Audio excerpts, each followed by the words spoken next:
Intraday perspective पर trading pics कौन सी हैं ये आप जान लेते हैं। और जहां पर बाजार में इतनी वॉलेटिलिटी है लेकिन स्टॉक स्पेसिफिक एक्शन भी भरपूर है, ऐसे में ट्रेडिंग कॉल्स कौन से हैं ये जानना काफ़ी इंपॉर्टेंट है। वामाक्षी से जानेंगे ट्रेडिंग पिक्स।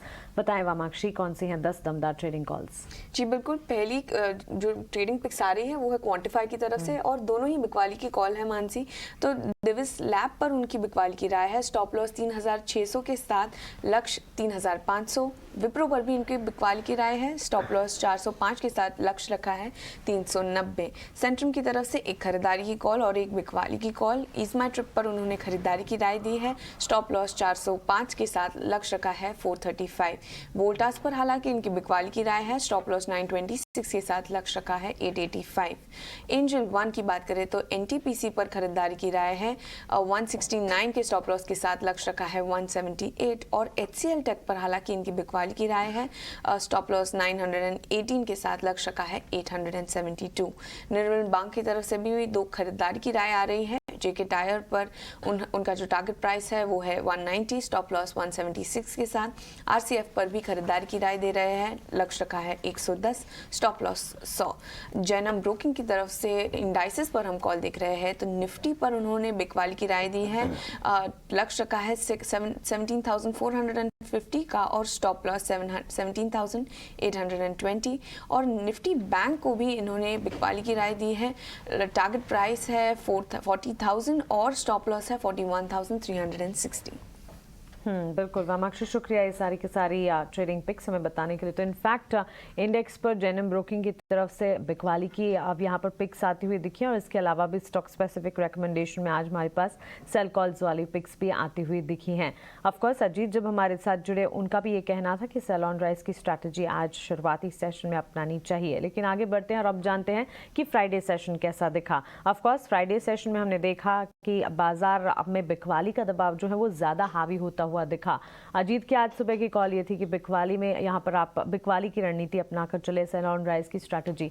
लेकिन फ्राइडे सेशन में कौन से सेक्टर्स थे जहाँ पर सबसे ज़्यादा गिरावट हावी होती हुई दिखी, स्टॉक स्पेसिफिक मूव्स कैसे रहे, पूरा हफ्ता लास्ट वीक कैसा रहा, ये जानते हैं। बताने के लिए डिम्पी हमारे साथ जुड़े हैं। डिम्पी बताएं, शुक्रवार के ट्रेडिंग सेशन में बिकवाली तो थी, स्टॉक स्पेसिफिक मूव्स कहाँ दिखे और सेक्टर्स कौन से थे? सेक्टर्स में तो मीडिया के अंदर अच्छी खासी प्रॉफिट बुकिंग होते हुए दिखी और आईटी तो आपको पता ही है कि बैक टू बैक वो टूट रहा है। और पूरे हफ्ते के हिसाब से अगर आप देखें पिछले हफ्ते में तो 7% आईटी इंडेक्स टूटा और निफ्टी ने करीब 1.5% का नेगेटिव दिखाया। हालांकि बैंक निफ्टी पूरे हफ्ते के अंदर पॉजिटिव शुरुआत के साथ अच्छी क्लोजिंग के साथ ही बंद हुआ, 0.9% था। बट देखिए आईटी ने काफ़ी परेशान किया। ऑटोज़ के अंदर भी लास्ट ट्रेडिंग सेशन में प्रॉफिट बुकिंग हमको बनती हुई दिखी है। ये इंडाइसिस भी करीब 2 से 2.5% जाके नीचे जाके बंद हुआ है, जिसमें कि टाटा मोटर्स भी लाल निशान में ही था। आ जाते हैं जरा निफ्टी के गेनर्स पे। एक्चुअली निफ्टी के जो गेनर्स हैं वो सिर्फ शॉर्ट कवरिंग के बदौलत आए हैं, वो है इंडिया बुल्स और सिप्ला। इसके अलावा जो कोई भी शेयर ऐसा नहीं था जिसके अंदर फ्रेश लॉन्ग यानी कि ताज़ा खरीदारी मार्केट के अंदर बनती हुई दिखी। ये जो दो गेनर आप अपनी स्क्रीन पर देख पा रहे हैं ये सिर्फ शॉर्ट कवरिंग के बदौलत यहाँ तक पहुँचे हैं।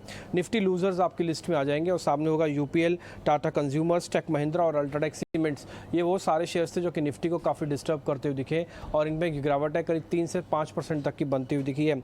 आते हैं निफ्टी 50 के डिलीवरी वाले काउंटर्स पे कि डिलीवरी पोजीशंस कहाँ पे बनी है। वो एंडरसन और सिप्ला के अंदर ही बनी है, जो दो शेयर मैंने आपको बताया क्योंकि वहाँ पे थोड़ी शॉर्ट कवरिंग भी थी। इसके अंदर आते हैं फिर आउट परफॉर्मेंस है। निफ्टी के हफ्ते भर की परफॉर्मेंस के हिसाब से कौन कौन से ऐसे शेयर्स थे जो आपको चलते हुए दिखे। उसमें एंडरसन था, पावर ग्रिड था, साथ ही साथ एनटीपीसी और अदानी पोर्ट्स, ये वो शेयर्स थे जहाँ पर आपको हफ्ते भर की जो पोजीशंस है जिसको हम आउट परफॉर्मेंस कहते हैं वो आपको बेहतर बनती हुई दिखी है।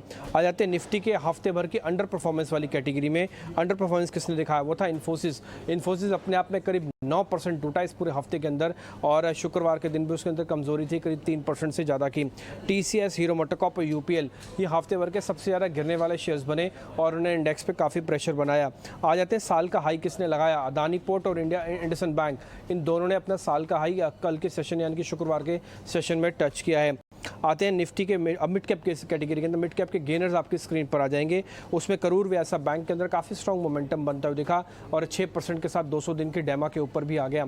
आईएफ वेल्थ और सुमितोको केमिकल्स के साथ साथ भारत डायनामिक्स जैसे शेयर्स का ब्रेकआउट हुआ था फ्राइडे को और ये करीब 6% ऊपर जाके बंद हुए, जबकि इंडाइसिस अपने 17,500 को टेस्ट कर रहा था। लेकिन मिड कैप श्रेणी के अंदर ये शेयर आपको अच्छे खासे चलते हुए दिखे।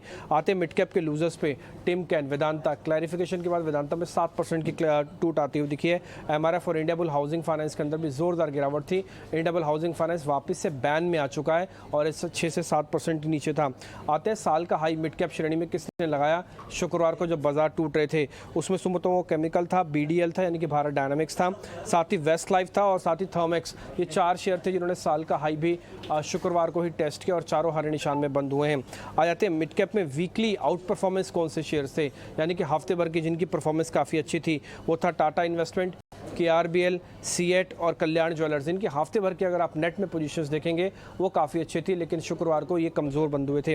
अब आते हैं अंडर परफॉर्मेंस वाली कैटेगरी के अंदर हफ्ते भर में खराब शेयर कौन से थे जो पूरा हफ्ता ही खराब करके गए हैं। उसमें था टिमकेन, हुडको, एलगी इक्विपमेंट और असाही इंडिया। ये वो शेयर्स थे जिनकी हफ्ते भर की परफॉर्मेंस काफ़ी खराब थी। और लास्ट में चलते चलते मिड कैप श्रेणी का डिलीवरी वाले काउंटर्स आपको बताते हैं जहाँ पर डिलीवरी परसेंटेज थोड़ा सा इंप्रूव हुआ है। वो AIF वेल्थ, सुमितो केमिकल्स, BDL और ईज माई ट्रिप। ये कुछ एक शेयर्स थे जिनके अंदर डिलीवरी वॉल्यूम थोड़ा सा बड़ा है। शुक्रिया ये सारी जानकारी हमें देने के लिए, और शुक्रवार और साथ ही पिछला पूरा हफ्ता बाजार के लिए कैसा रहा ये संक्षेप में ब्रीफ हमें बताने के लिए। चलिए